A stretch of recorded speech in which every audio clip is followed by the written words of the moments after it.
అర్థమవుతున్నది, మాకు కూడా అర్థమవుతున్నది.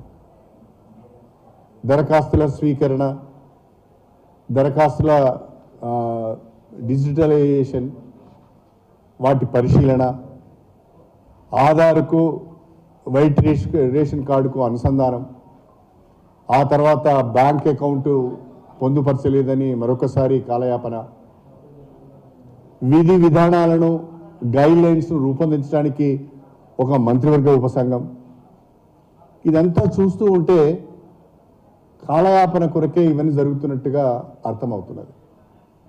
ముఖ్యమంత్రి గారు కానీ లేదా ఉప ముఖ్యమంత్రి గారు కానీ ఏ ఒక్కరు కూడా స్పష్టంగా మేమిచ్చిన ఈ 6 గ్యారెంటీలను లేదా మేము వివిధ డిక్లరేషన్ల ద్వారా BC declaration, SC declaration, youth declaration, మహిళా డిక్లరేషన్, రైతు డిక్లరేషన్, ఇంకా అనేక డిక్లరేషన్ల ద్వారా రాష్ట్ర ప్రజలకు ఇచ్చిన హామీలను ఏ రకంగా అమలు చేయబోతున్నారో స్పష్టంగా చెప్పడం లేదు, స్పెల్ అవుట్ చేయడం లేదు.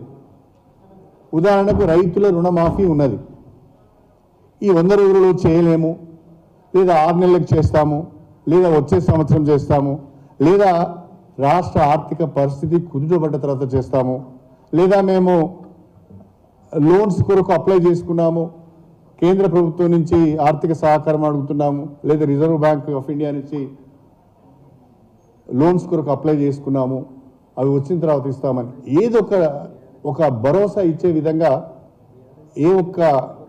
వాళ్ళు ఇచ్చిన ఏ ఒక్క హామీ మీద కూడా స్పష్టమైన ప్రకటన రావడం లేదు.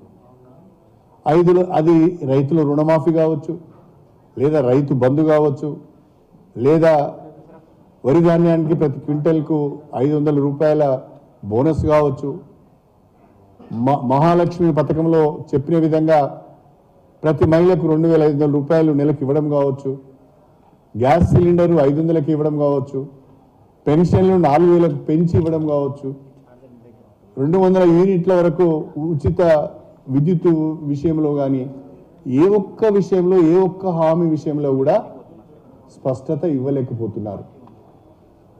నేను రాష్ట్ర ప్రభుత్వాన్ని అడిగేది ఏంటంటే, మీరు 100 రోజులలో చేస్తామని అంటున్నారు, సంతోషం, చేయండి. దాని కొరకు మీరు హోంవర్క్ చేయండి, ఎక్సర్సైజ్ చేయండి, రిసోర్సెస్ని మొబిలైజ్ చేసుకోండి, మేము వద్దనడం లేదు. కానీ రాష్ట్ర ప్రజలకు ఒక నమ్మకం కలిగే విధంగా, రైతాంగానికి ఒక భరోసా లభించే విధంగా ఎప్పుడు చేస్తారు, కనీసము ఆ షెడ్యూల్ అన్న మీరు ఇస్తే బాగుంటుంది అనేది నా ఉద్దేశం, మా పార్టీ ఉద్దేశం. అది కూడా మీరు చెప్పడం లేదు.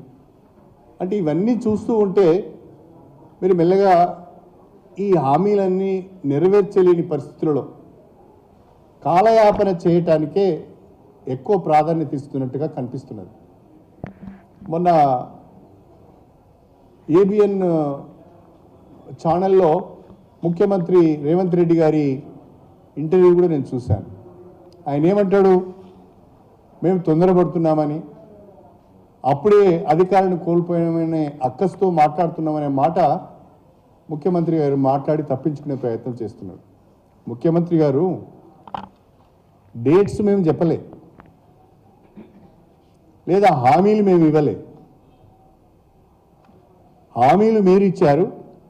రాష్ట్ర ప్రజలకు 420 హామీలు మీరు ఇచ్చారు. మీ హామీలను ప్రజలు నమ్మారు, నమ్మి మీకు ఓట్లేసి గెలిపించారు. ఇప్పుడు మీ బాధ్యత ఏంటంటే, మీరు చెప్పిన విధంగా, ఎన్నికలు కాకముందు మీరు ప్రకటించిన విధంగా, మీరు తేదీలు ఫిక్స్ చేసిన విధంగా వాటిని అమలు చేయాలని మాత్రమే మేము డిమాండ్ చేస్తున్నాం. అది మా అక్కసు ఎట్లయితుంది? గుర్తు చేస్తున్నాం, మీరిచ్చిన హామీలను, మీరిచ్చిన తేదీలను, వాటిని మాత్రమే రాష్ట్ర ప్రభుత్వానికి గుర్తు చేసే ప్రయత్నం చేస్తున్నది తప్ప మాకు మీరు అధికారంలోకి వచ్చారని ఏ రకమైన అక్కసు లేదు,